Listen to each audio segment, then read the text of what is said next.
Welcome to my channel Baknoy TV. Huwag kalilimutan mag-subscribe at mag-likes para updated kayo sa mga bagong videos na i-upload ko.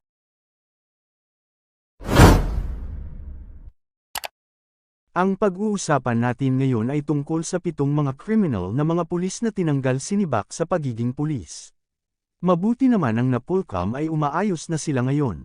Hindi gaya ng dati sa panahon ni na Commissioner Linda Hornilla at Escueta na kinakampihan pa nila ang mga tiwaling mga pulis. Ang mga tao dyan sa Napolcom ay tinatakot pa nila ang mga biktima, gaya din sa PNP Internal Affairs Service na ang mga biktima pa ang kanila ikinukulong at tinatakot na kakasuhan. Malaking pagbabago na ngayon ang pamunuan ng Napolcom.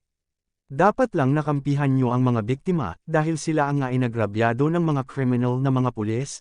Hindi nyo maramdaman ang hapdi na dinanas ng mga kamag-anak ng mga biktima, kaya mabilis ninyo idinidismiss ibinabasura ang kaso dahil nababayaran kayo.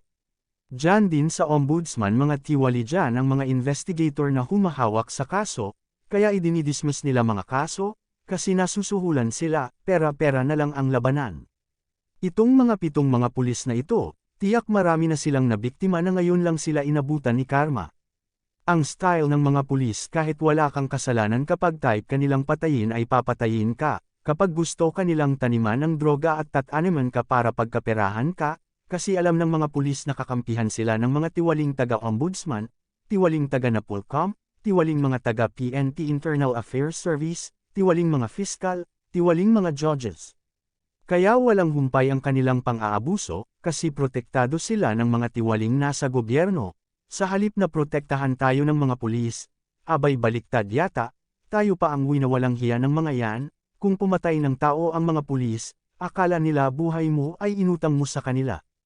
Pera mo sa bulsa ay aagawin nila, aangkinin nila at sasaktan ka ikukulong ka kapag walang makuha silang pera sa iyo, salot na ang mga pulis sa lipunan, marami na silang napatay, sa balitang ito sa pagpatay sa inosenteng bata ay hindi dapat natanggalin lang sila, hindi na maibabalik ang buhay ng biktima, ayon sa balit nag-utos ang Napolcom sa pagsibak sa mga 7 criminal na mga pulis.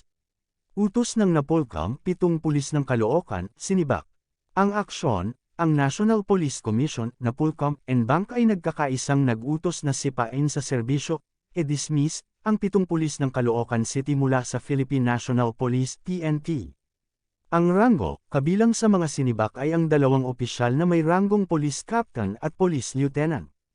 Ang mga paglabag, ang mga pulis ay napatunayang nagkasala sa grave misconduct, matinding pagwawalang bahala, malubhang maling pag-uugali, grave dishonesty, malubhang kawalang katapatan, oppression, pang-aapi, incompetence, kawalan ng kakayahan, at conduct unbecoming of a police officer, pag-uugaling hindi angkop sa isang pulis, kaugnay ng ilegal na pag-aresto kay Jason De La Rosa.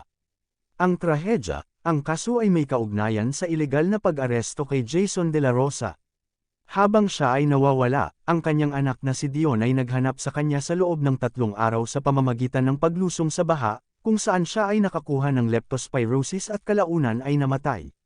Ang pagsisinungaling ng pulis, nakita ng Napolcom ang sapat na ebidensya na si Jason ay nasa kustodiya na ng pulisya noong ika-22 ng Hulyo, ngunit iniulat na itinanggi ng mga pulis ang kanyang presensya nang humingi ng tulong ang pamilya noong ika-24 ng Hulyo. Ang pag-aresto kay Jason dahil sa ilegal na pagsusugal ay iniulat lamang noong ika-25 ng Hulyo taong 2025. Paninindigan ng Napolcom, sinabi ni Napolcom Vice Chairperson Ralph Calinisan na nagpapadala ito ng matibay na mensahe na hindi kukonsintihin ang mga pang-aabuso, at ito ay patunay na mabilis ang hustisya sa Napolcom, dapat lang nabigyan ninyo ng hustisya ang mga biktima, dapat ikulong mga abusadong mga pulis at agad-agad tanggalin para hindi na sila makapambiktima pa. Hanggang dito na lang ang video na ito, thank you for watching.